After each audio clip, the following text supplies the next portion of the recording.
Church history is a very wonderful thing,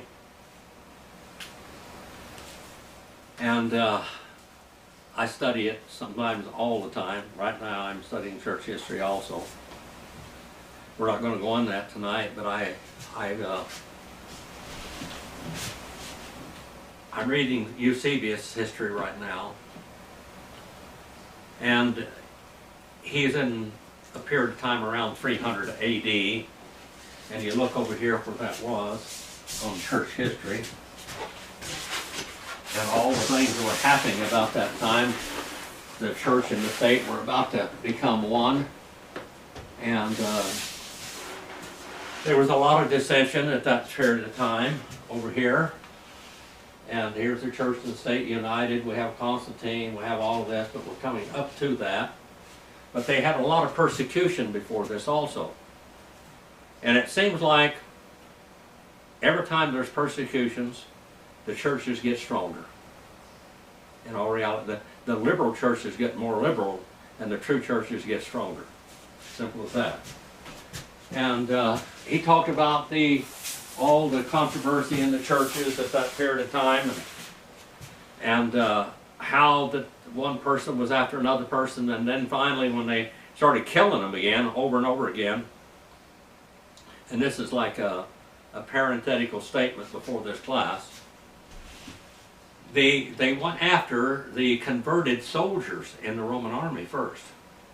They went after the converted soldiers because they had very high privileges. The soldier had very high privileges, and they lived a really pleasant life besides going out and killing people. But in their society, the taxes, their homes, and access to the palaces and the high life was all wide open to them. Well, after they become Christians and the persecution came, they lost all their privileges, and then they end up being tortured to death. And many of them died. Now we come up to the period of time now where in the end of the book of Genesis, we've come over here to the Egyptian bondage. We're in the age of promise. God promised Abraham that he was going to give the land of Canaan to him. Matter of fact, he was going to give the whole thing all the way, I believe, from the Nile River all the way to the Euphrates was going to be their land. And God showed it to him many times. He never received it, by the way. Abraham never received that promise. But he said, it's to you and to your descendants. Isaac didn't receive that. Jacob didn't receive them. None of the 12 tribes of Israel received that. They got to go into the promised land finally, and they had their allotments in there, but they never received everything. But they always talked about God giving them those promises. And now, in the Middle East today, we have nothing but wars all over. You know, when May the 14th, 1948, when Israel became a nation, the next day, they were attacked by 5 nations, 5 Arab nations. And God protected them. Now we have infidels in our country calling for the destruction of Israel. And why I call them infidels, that's a Muslim term, by the way, but they are basically non-believers. People that don't believe in the promises of God, people that even in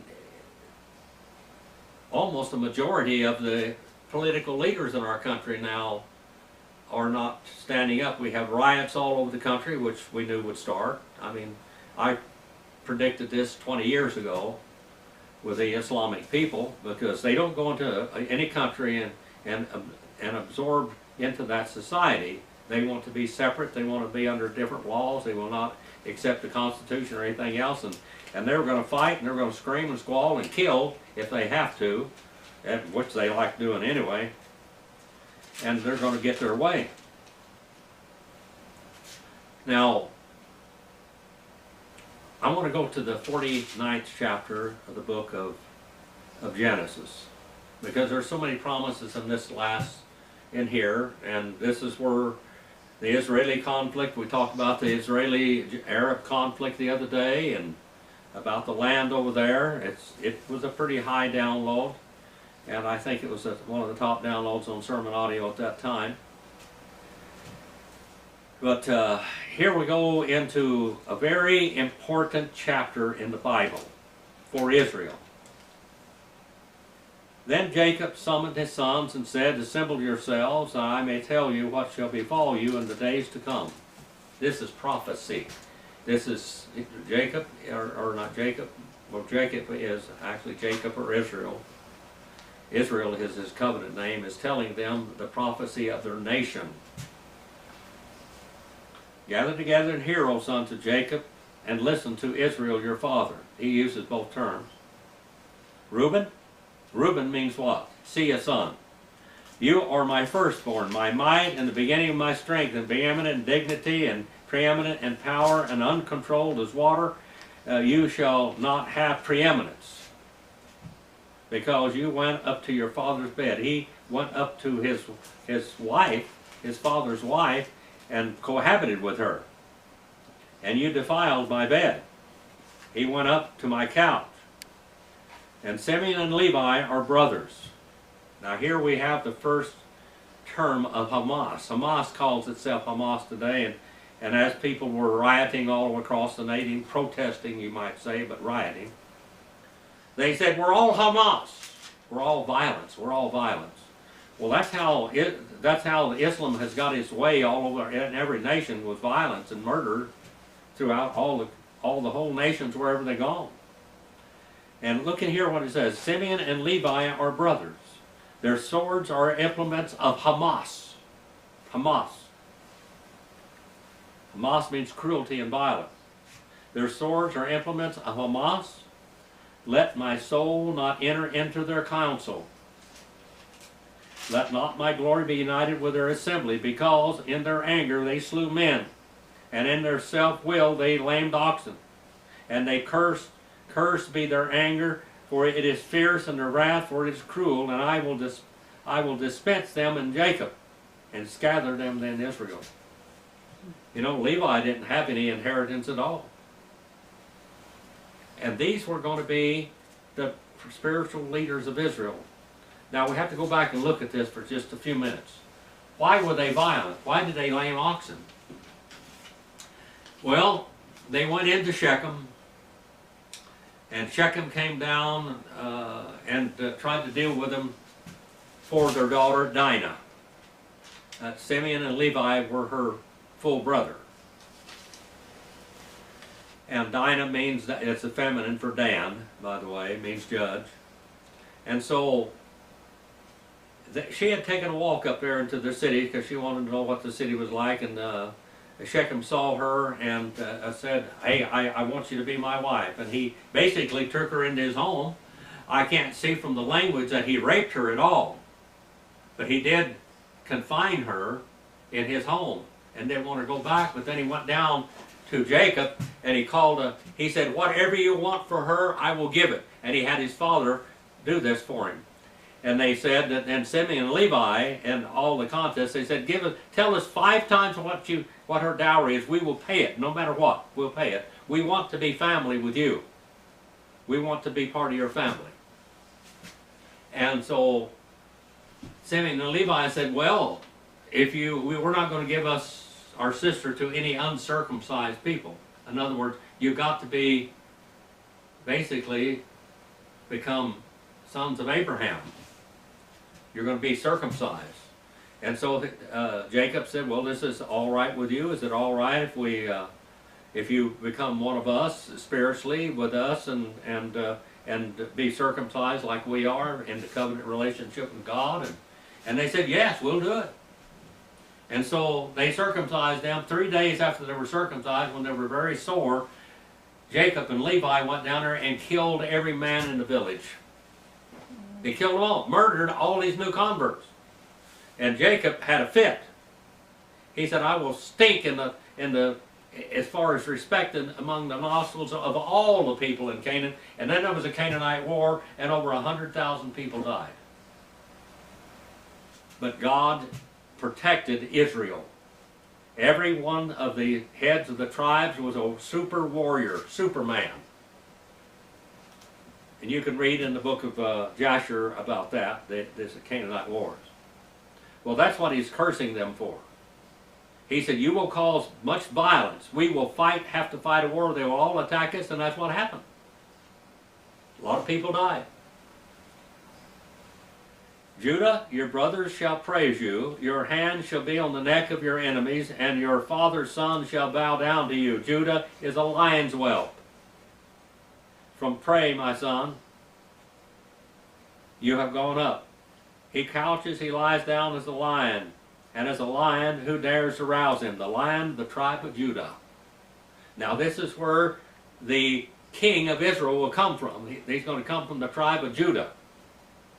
And the scepter shall not depart from Judah, or the ruler's staff from between his feet, until Shiloh comes. Now, Jacob, or Israel, is going to give all the prophecy of his children here.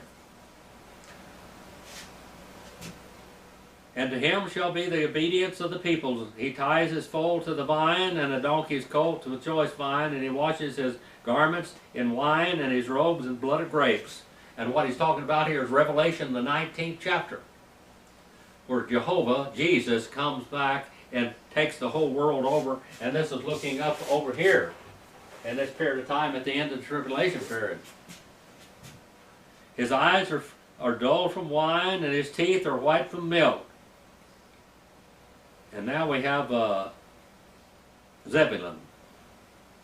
Shall dwell in the seashore, and shall be a haven for ships, and his flank shall be toward Sidon. Issachar is a strong donkey. He's a hard worker. He's robust. He's powerful. Lying down between the sheepfolds, when he saw that the resting place was good and that the land was pleasant, he bowed his shoulder to the burden. He works. He's a hard worker. And he became a slave at forced labor. That boy was a hard worker. Now we have Dan.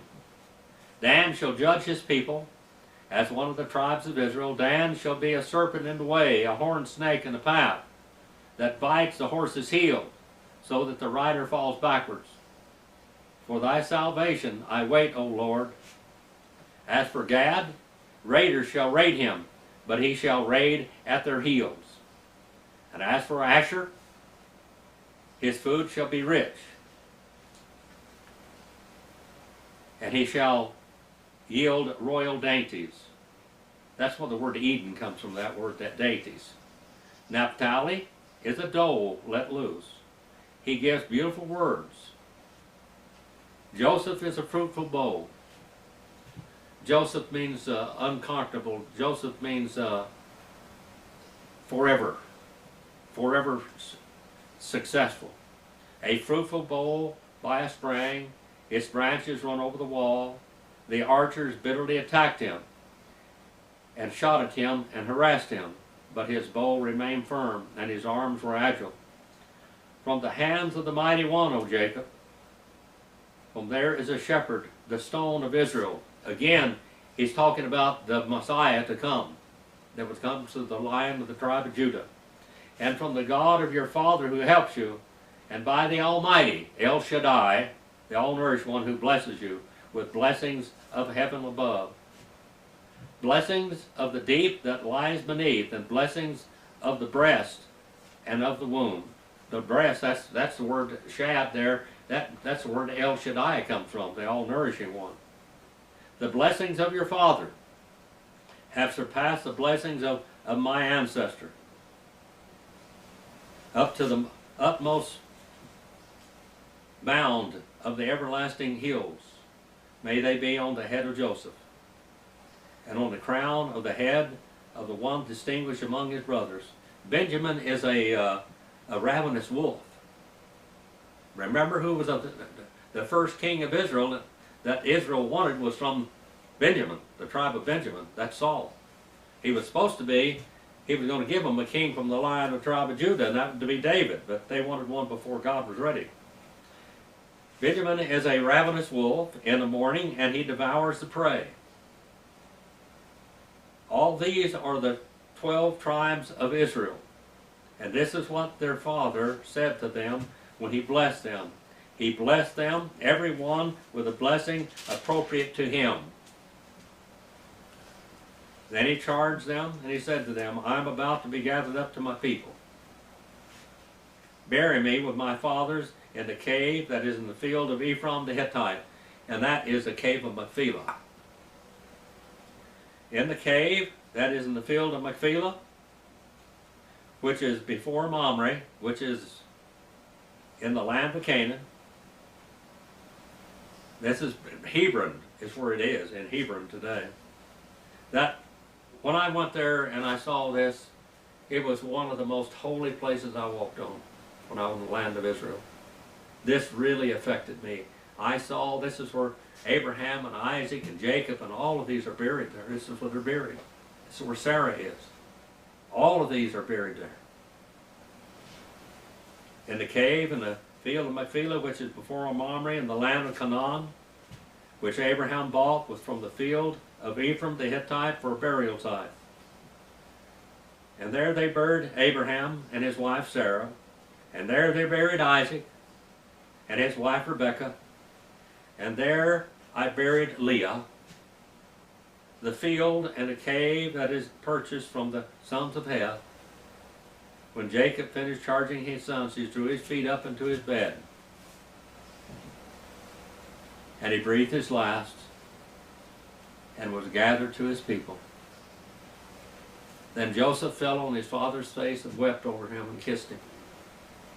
And Joseph commanded his servants and the physicians to embalm his father, so that the physicians embalmed Israel. For 40 days were required for it, for such is the period of it required for embalming. And the Egyptians wept for him 70 days. And when the days of mourning for him were past, Joseph spoke to the household of Pharaoh, saying, If now I found favor in your sight, please speak to Pharaoh, saying, My father made me swear, saying, Behold, I am about to die, and my grave which I have dug for myself in the land of Canaan. There you shall bury me. Now therefore please let me go up and bury my father, and then I shall return. And Pharaoh said, Go up and bury your father, for he made you swear. And Joseph went up to bury his father. With him went all the servants of Pharaoh, the elders of his household, and the elders of the land of Egypt. A royal burial. This is a royal burial now. This is like a Pharaoh.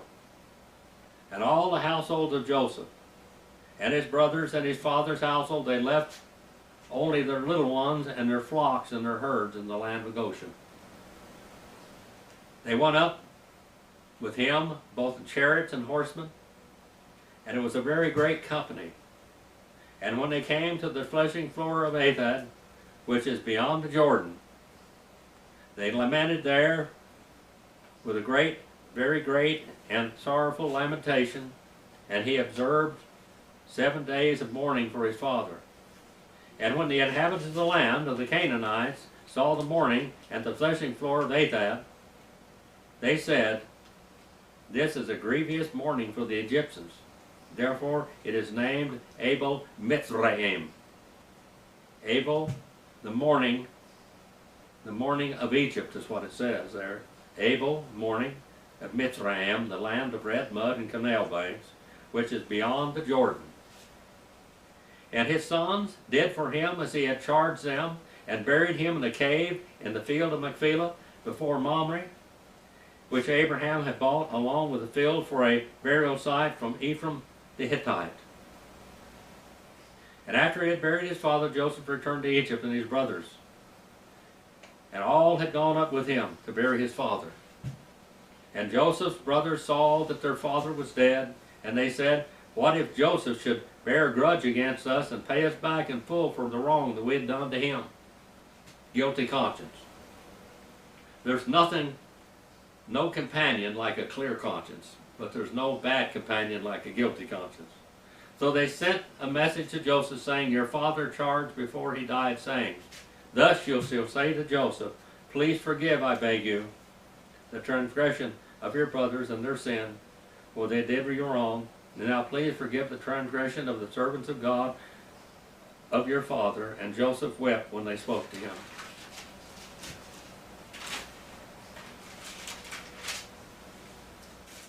And his brothers also came and fell down before him, and behold, we are your servants, they said. Now these are mighty warriors, by the way. They were Pharaoh's generals. But Joseph said to them, do not be afraid, for I am in God's place. And as for you, you meant evil against me, but God meant it for good, in order to bring about this result, to preserve many people alive. Remember that when you see the land of Israel today. So therefore, do not be afraid. I will provide for you and your little ones. So he comforted them and spoke kindly to them. Now, we know that in the tribulation period over here, we haven't got there yet, we know that 2/3 of the Jews are going to die. But God's going to get their attention, and he's going to bring them back, and they'll be mighty in the land again. Now, Joseph stayed in Egypt in his father's household, and Joseph lived 110 years. And Joseph saw the third generation of Ephraim's sons. Also the sons of Machir and the sons of Manasseh were born on Joseph's knees. And Joseph said to his brothers, I am about to die, but God will surely take care of you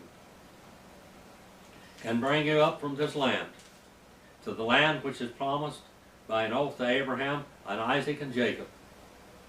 Then Joseph made the sons of Israel swear, saying, God will surely take care of you, and you shall carry my bones up from here. He believed in God. You can go back to the book of Hebrews over there. Hebrews 11th chapter, verse number 22. You shall carry my bones up from here. So Joseph died at the age of 110 years old. And he was embalmed and placed in the coffin in Egypt. Now they're going to take his bones later on. Now that's not all. According to the book of Jasher, when every one of Jacob's sons died, every one of their bodies were embalmed and placed in the coffin. And when Moses took out Israel from Egypt, they carried all those coffins and they buried those coffins with the heads of Israel, the patriarchs of Israel, in the piece of land where each one of them was going to inherit in the land of Canaan. The promises of God are great. The promises of God. Israel can trust in that today. They need to do what they have to do to survive, but they can trust that they shall always be preeminent. And even when 2/3 of them die, just like my great 10 times uncle, John Paul Jones, was actually John Paul. When his ship was sinking, he had 2/3 of his men killed, and his ship was sinking, and that British admiral captain said to him, shall you surrender? Shall you surrender? And he said, I haven't yet begun to fight. We need to remember that with Israel. When 2/3 of them are gone, God's still going to bring them through, and Jesus will fight for them.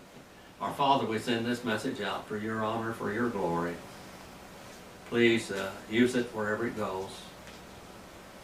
Please forgive me where I failed you, and help us through all these times that we're going through right now. I pray for our true leaders in our country, that you protect them. In Jesus' name we pray.